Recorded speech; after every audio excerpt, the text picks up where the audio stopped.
প্রিয় দর্শক, সাজ্জাদ কাদেরের প্রীতি এবং শুভেচ্ছা নিন।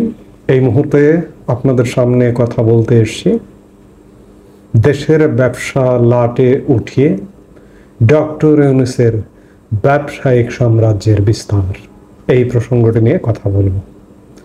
আপনারা ইতিমধ্যেই জানেন যে গত 9 মাসে বাংলাদেশের ব্যবসা কোথায় নেমে গেছে।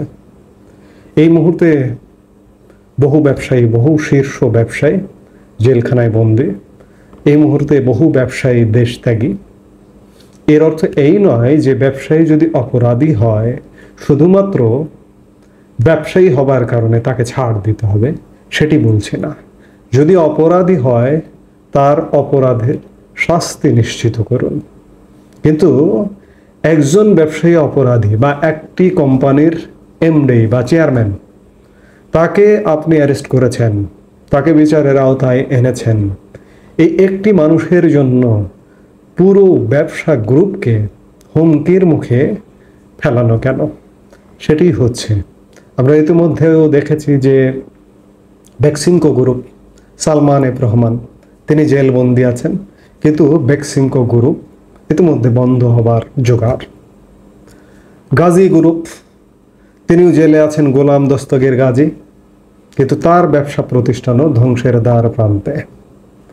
বেঙ্গল গ্রুপের চেয়ারম্যান, তিনিও জেলে আছেন, তার ব্যবসাও সংকটের মধ্যে পড়ে গেছে।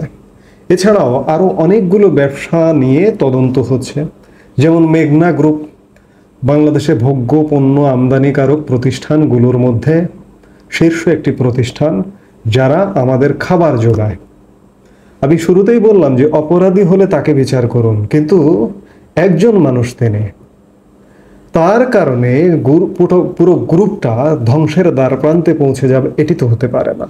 কারণ এই পুরো এক একটি ব্যবসায়িক গ্রুপকে কেন্দ্র করে হাজার হাজার মানুষের কর্মসংস্থান এবং হাজার হাজার পরিবার এই প্রতিষ্ঠানগুলোর সাথে জড়িত।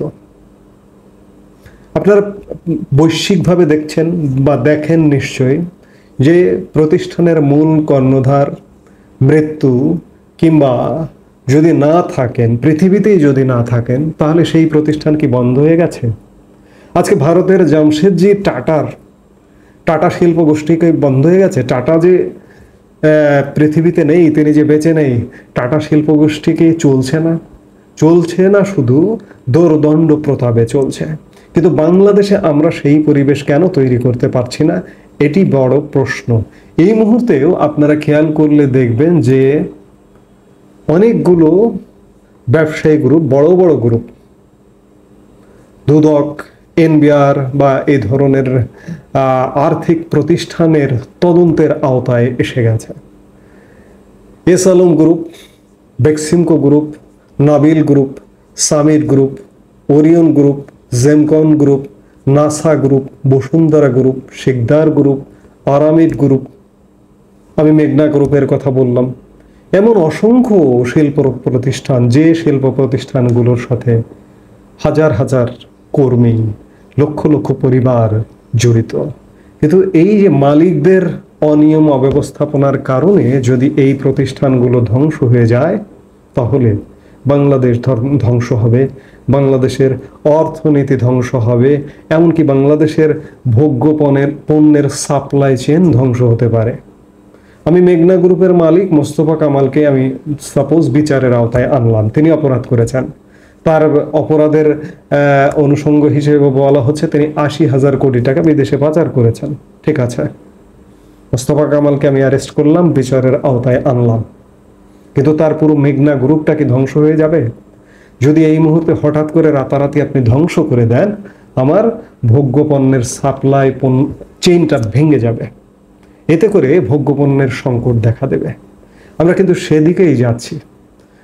আমরা খেয়াল করছি না, যারা বর্তমানে সরকার পরিচালনা করছে তারা খেয়াল করছে না যে গ্রুপের একজন ব্যক্তি, এমডি বা চেয়ারম্যান কিংবা তার পরিবারের 5 জন সদস্যকে আমি বিচারের আওতায় আনছি, অ্যারেস্ট করছি, কিন্তু তাদের অনুপস্থিতিতে পুরো গ্রুপ তো ধ্বংস হয়ে যেতে পারে না।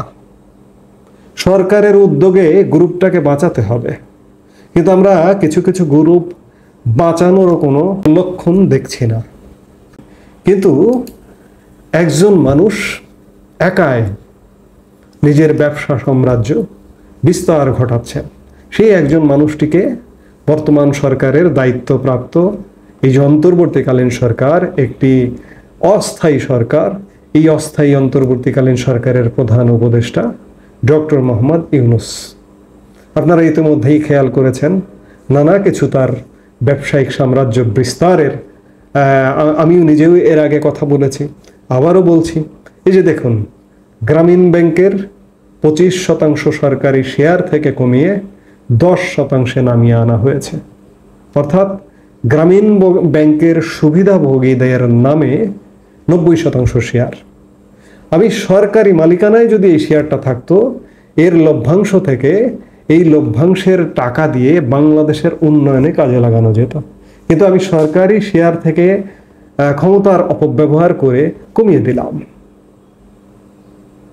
ট্যাক্স হলিডে সুযোগ সুবিধা নিলাম ডক্টর ইউনূসের গ্রামীণ ব্যাংক, কর্মকুপের সুবিধা নিলাম 666 কোটি টাকা।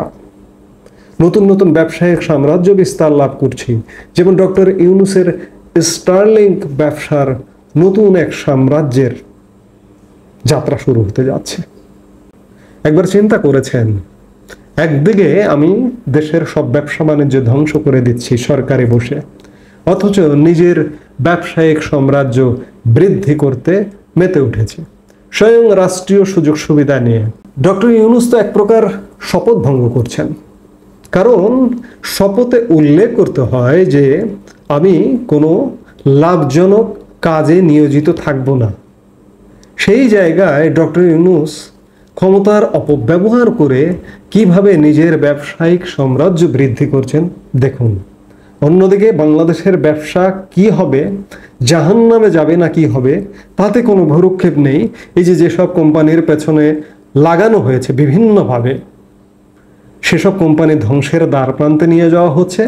অন্যদিকে ডক্টর ইউনূসের প্রতিষ্ঠান ফুলে ফেঁপে উঠছে। এই যে টেলিনরের সাথে ডক্টর ইউনূসের গ্রামীণ টেলিকমের ব্যবসা, বেশিরভাগ শেয়ার টেলিনরকে দেওয়া। আজকে ইলন মাস্কের প্রতিষ্ঠান স্টারলিংকেও বেশিরভাগ শেয়ার ইলন মাস্ককে দেওয়া হবে। এটি বাংলাদেশের মানুষের পকেট থেকে টাকা কেটে নিয়ে চলে যাবে। এবং শুধু তাই নয়, আরেকটি খুব উদ্বেগের বিষয় যে স্টারলিংক বাংলাদেশে কিন্তু 2023 সালে প্রাথমিক পরীক্ষা নিরীক্ষা চালিয়েছে, বিগত আওয়ামী লীগ সরকারের আমলে। আশ্চর্যজনকভাবে কৃতিত্ব নিয়ে নিচ্ছে ডক্টর ইউনূস, এটিকে এনেছে এবং সেই কৃতিত্বের ভাগিদার হিসেবে তার গ্রামীণ টেলিকমকে এটির সঙ্গে সংযুক্ত করছে এবং সংযুক্ত করে হাজার হাজার কোটি টাকার সাম্রাজ্য তৈরির একটা পায়তারা চলছে। অথচ দেশের সাধারণ মানুষ আমরা এগুলো আলাপও করছি না, বুঝতেও পারছি না কি হবে আমাদের।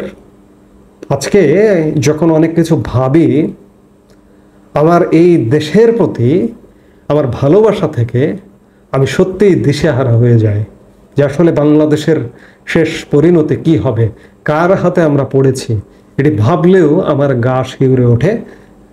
তাই বলবো যে বাংলাদেশের মানুষের সচেতন হতে হবে, বুঝতে হবে, বাংলাদেশের রাজনীতিকে বুঝতে হবে এবং বুঝে দেশ বাঁচাতে হবে। এই যে এসব কুচক্রী বেনিয়াদের হাত থেকে বাংলাদেশকে বাঁচাতে হবে, নইলে বাংলাদেশের স্বাধীনতা, সার্বভৌমত্ব, অর্থনৈতিক মুক্তির যে স্বপ্ন, সেগুলো ধূলিসাৎ হয়ে যাবে। খুব বেশি দেরি করলে চূড়ান্ত বিচারে বাংলাদেশ খুব বড় ধরনের ক্ষতিগ্রস্ত হবে। এই মুহূর্তে এ পর্যন্তই। সবাই ভালো থাকুন, সুস্থ থাকুন। আমাদের ভিডিওগুলো নিয়মিত পেতে সাবস্ক্রাইব করুন Sajjad Kadir and the legends YouTube channel এবং লাইক, কমেন্ট, শেয়ার করে সাথে থাকুন।